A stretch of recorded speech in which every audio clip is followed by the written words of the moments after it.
Hey guys, welcome to Trinity Football League Week 10. Hope everyone had a great week and looking forward to the games this week, I hope.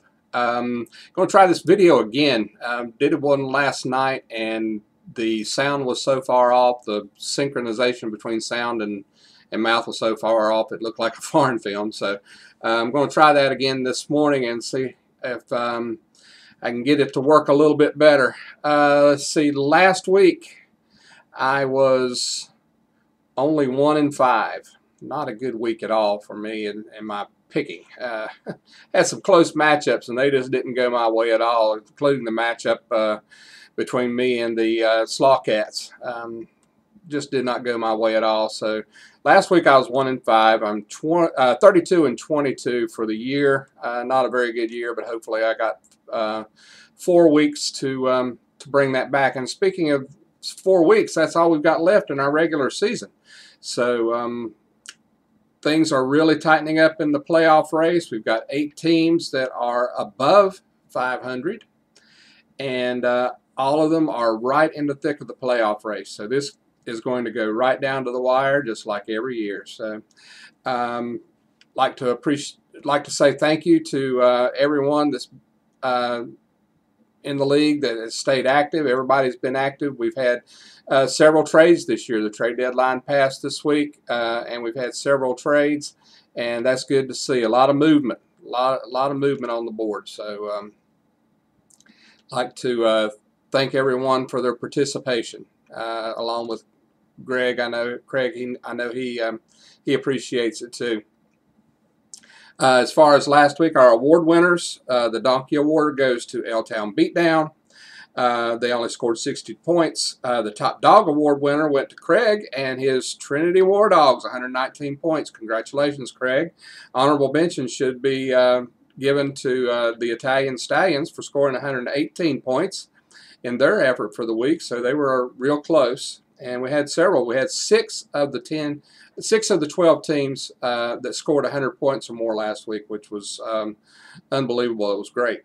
The Lucky Dog Award winner goes to the Westover Wallaroos. They scored 92 points in their winning effort. The Tough Break Award goes to Ian Shake and Bake, who scored 114 points in a loss. They played the Stallions last week and lost 118 to 114. So condolences to Ian for that close loss. That's his first loss since week 1. So he still has the best record in the league, but got several teams breathing down his neck now. So he's going to have to be on the lookout because everybody is coming to get him. All right, let's go into this week's matchups. The first one is the Italian Stallions versus the T-ville Ligers. Let me take a look here real quick, see what we've got going on here. The Italian Stallions coming off their big win last week over the Shake and Bake, and the Ligers are right in there with a 6-3 record against the Italian Stallions 5-4. They're really the only, well, the Italian Stallions are missing a couple of pieces this week. They're missing Marcus Colston, and they're missing a big piece in Darren McFadden. It's going to be interesting to see who they put in as the backup running back since McFadden's on bye this week. Be interesting to see how that works out. As far as the Ligers go, they're pretty much at full strength.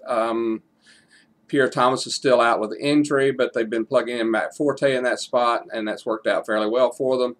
And I think that the Ligers will get the measure of the Stallions this week. I think the Stallions are finally going to take a step back. They've been on a roll, 3-game winning streak. Of course, the Ligers are also on a 3-game winning streak. So it's going to be a battle to see whose streak continues, and I believe that Dustin's T-ville Ligers will continue their streak and beat the Stallions this week.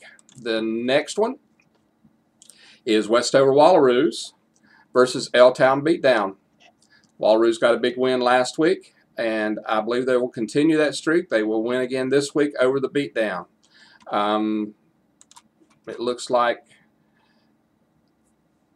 that they do not have anyone of note on bye. their defense, but they were picked up the Eagles defense, which actually I wanted the Eagles defense for this week, but didn't have the waiver wire position to pick them up.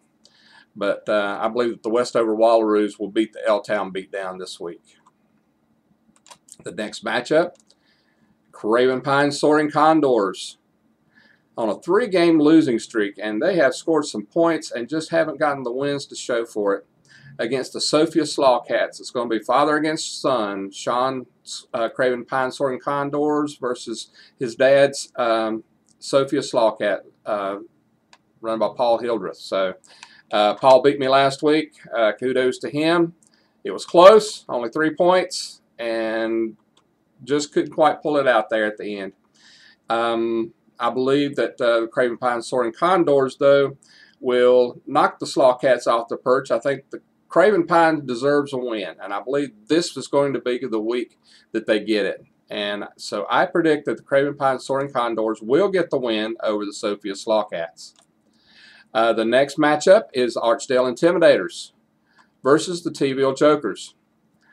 The Intimidators have a pretty intimidating team, but really, with their pedestrian record of 5-4, could actually miss the playoffs unless they can string a couple of wins together here.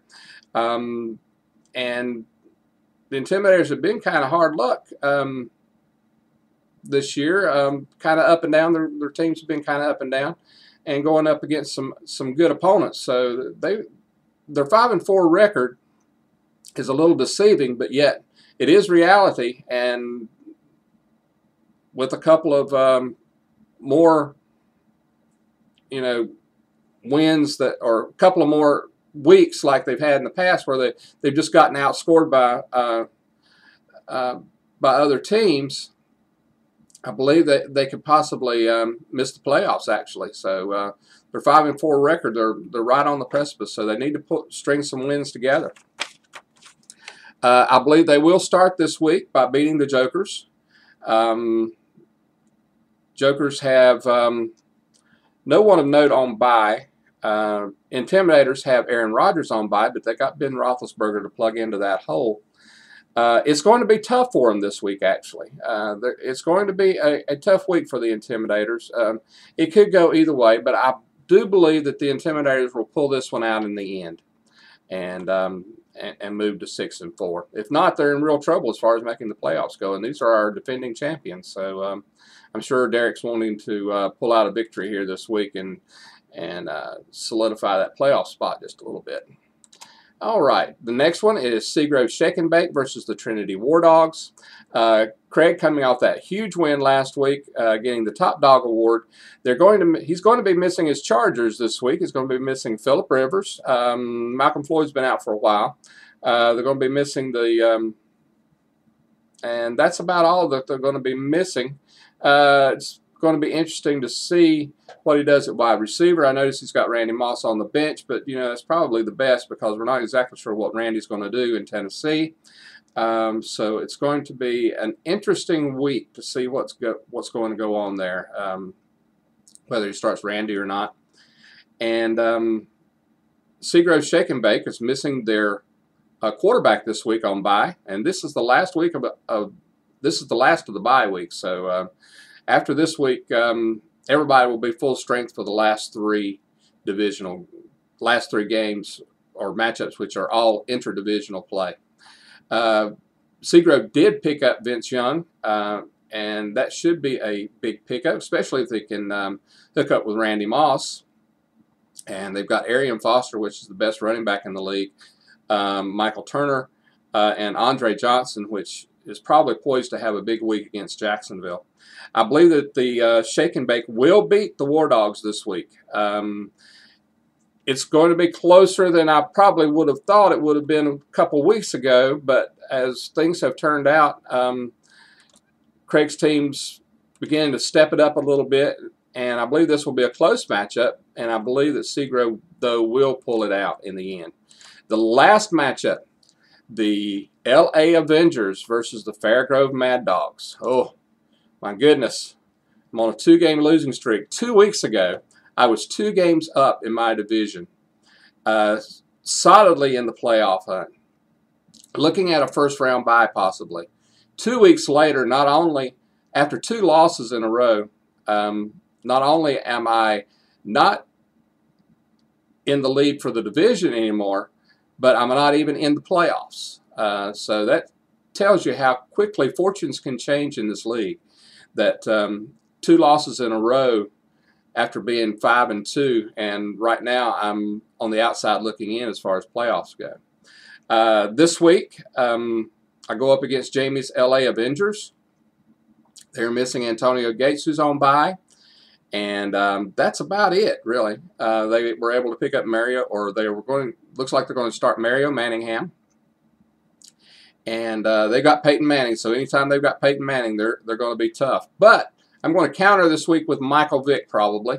Haven't totally made up my mind, but I feel like Michael Vick is coming on. He's going to be the hot quarterback for the rest of the year, and hopefully Chris Johnson in Tennessee can put me up some good points since Randy Moss is in the fold, and hopefully he will take an extra defender to cover him, and that that will open up some running lanes for Chris Johnson. Hakeem Nicks is back for me, so I'm looking for a big week from my big players, Vick, Charles, Johnson, and Nicks.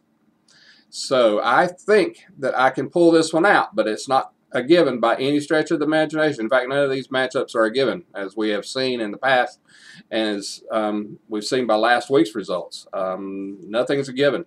So anyway, those are my predictions for the week. I hope everyone has a great weekend. Enjoy the football, and hope you all good luck.